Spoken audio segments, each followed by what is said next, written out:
বাসা কোন জায়গায়? মোবারকপুর। এটা হাওয়াই মিঠাই না? এটা ছোটবেলায় আমরা খুব খেতাম। তোমার এটা বানায় কিরা? কে বানায়? তোমার মামা। তোমার প্রতিদিন কত পিস বিক্রয় হয়?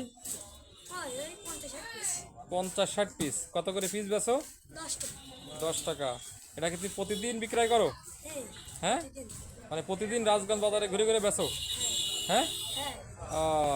এটা তুমি বানাই কে?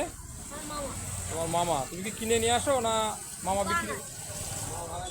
মামা তোমার কাছে বানাই দেয় আর তুমি বিক্রয় করো। বিক্রয় করার পরে তোমায় কত দেয় প্রতিদিন? 200। তাহলে প্রতিদিন কত পিস বিক্রয় হয়? 50-60 পিস। তুমি কি স্কুলের সামনে যাও? বাচ্চাদের স্কুলের সামনে যাইতে পারো না কেন? স্যার, তুমি স্কুলে যাও? স্কুলে যাও না কেন? একটা ছোট্ট শিশু পেটের দায়ে হাওয়াই মিঠাই বিক্রয় করছে।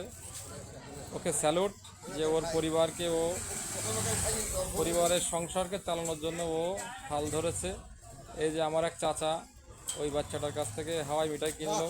এটা ছোটোবেলায় আমরা খুব খেতাম, চাচারও খুব পছন্দ। ঠিক আছে, তুমি বিক্রি করো। আপনারা হাওয়াই মিঠাই খাইতে চাইলে আমাদের রাজগঞ্জ বাজারে আসবেন। আমাদের রাজগঞ্জ বাজারে এই ছেলেটা, তোমার নাম কি বলো? জিহাদ। তোমার বাড়ি? মোবারকপুর। আপনারা ছোটবেলার হাওয়াই মিঠাই খাইতে চাইলে আমাদের রাজগঞ্জ বাজারে চলে আসবেন। এ সব সময় রাজগঞ্জ বাজারে থাকে। ঠিক আছে।